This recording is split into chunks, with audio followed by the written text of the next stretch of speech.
So if you have a small dog, you're just going to stand up. If you have a large dog, you're going to stand up and you're going to move your chair against the wall. I forgot to mention, if you're in a room and you're sitting in a chair, you want to have the chair away from the wall.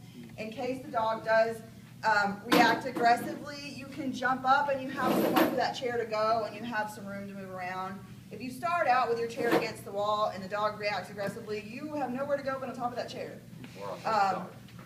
Or on the dog, which would be really bad. And then you probably would go to urgent care. And she's demonstrating, pick the chair up, because a lot of times when you drag, you make a big sound. And yeah, so I don't know this number.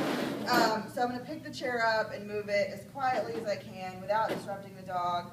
Move it so I have all the room I need to do this piece of the assessment. So like I said before, this is testing how the dog responds to loud noises, high-pitched noises, a lot of movement, and an unexpected touch. So what I'm going to do is I'm going to give the dog some slack in the leash. I'm still going to have it around my thumb, and maybe gathered slightly so it's not dragging the ground and I don't trip over it. There are a lot of things to pay attention to on this piece, and it's going to take a lot of practice for you to become really good at it.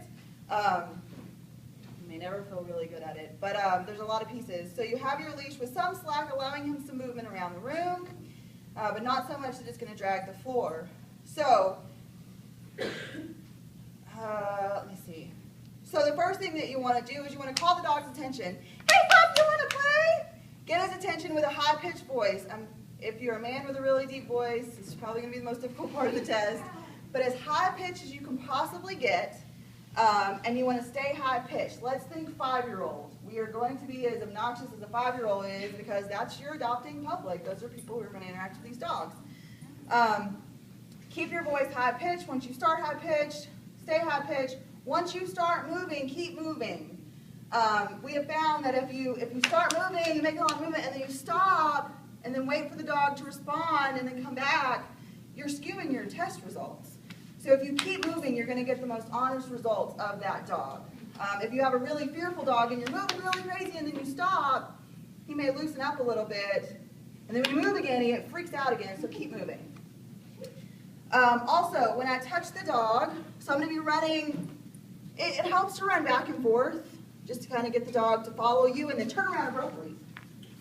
So I'm going to be running with the dog, and then when he goes this way, I'm going to turn around. When you're tagging the dog, you want to be facing away from the dog. You're going to use 2 fingers, not your whole hand.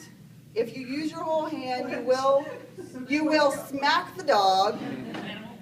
Yes. The dog will take offense. You will smack the dog, trust me. Use 2 fingers, not your whole hand, 2 fingers, and you're going to be facing away. This is really easy to do with Perry and the reindeer because they're stuffed and they're very well trained. With a live dog, it's not as easy. The dog's not studying for the test. Right. So the easiest thing for me to do is to get them going along with me. Come on, let's go. Pow! You want to say pow when you touch the dog. Pow! When you touch the dog. Not pow! Yeah, in sync. There's a lot of things to remember on this piece. It makes it fun. You also, like I said, you want to be running away. Do you want to try it on your little dog? Because on a little dog, you have to crouch down. It's a little bit more difficult on a little dog. Try not to step on a chihuahua, 5-pound chihuahua. It's hard. The chihuahuas hate it. Let's go, oh my God, you want to play a game? You want to play a game? Pow! So much the same, you just have to get lower. You want to bend your knees to get to the dog, not hover over the dog this way. I don't know if you would do that, but bend your knees slightly and go backwards. You may have to switch hands with the leash as you're running around. This is a live dog and things are unexpected, so you just kind of have to go with it. Something that I found useful, just a side note, something that I found useful for me when I was first started doing a large number of assessments a day is to pay attention to my body. Pay attention to what I'm doing. If I'm doing everything in the proper form, that's going to be the easiest way to do this for me. Not to worry about the dog. You know, I'm going to try to get the dog, get his butt and going away. Pay attention to your positioning. That was just what was easiest for me. Your observer should be calling things out too, because you are moving and you're not always going to have the dog in your line of sight. So the observer, if something looks like it's about to go wrong, your observer can say, stop, he's doing something weird, just stop. Whoa, or hey, or Yeah. they're going to alert you. Another thing that I found that was really, really important as an assessor, something that was really important to me, is that when I started this test, before I start every assessment, before I start every item, I ask my observer, are you ready? Are you done taking notes? Are you ready? Are you going to be able to watch me?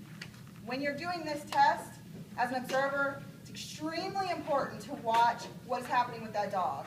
Because there will be times when your assessor is facing away from the dog and they don't know what that dog's doing back there. And you could touch that dog and he could turn around and launch up the back of your head. And we've had that. And you never see it. As the assessor, you never see it. So it's extremely important for your observer to keep your eyes on the dog. If you need to take notes at this point, take notes while you're looking. Don't look down at your paper to take notes. Do you guys know what to do if a dog does try to come at you? We'll talk about safety tomorrow. Okay, cool, never mind. Are you doing this test to see about redirect when they're excited, or what? We're doing this test to see how does he respond to sudden or lots of movement, high-pitched noises, and a sudden touch. Preferably when he's not looking. It's a probe for children is really the closest thing we can equate it to, because kids are goofy and unpredictable, and a lot of dogs unfortunately aren't great with children because of this reason. And so this is a probe to see, all right, we're going to mimic child behavior. How do you do with that? Until we can get people to sign over their children to us, Yeah, I test know, subjects, this is the best thing we can do. All right, everybody ready? Because you get to try this in a minute.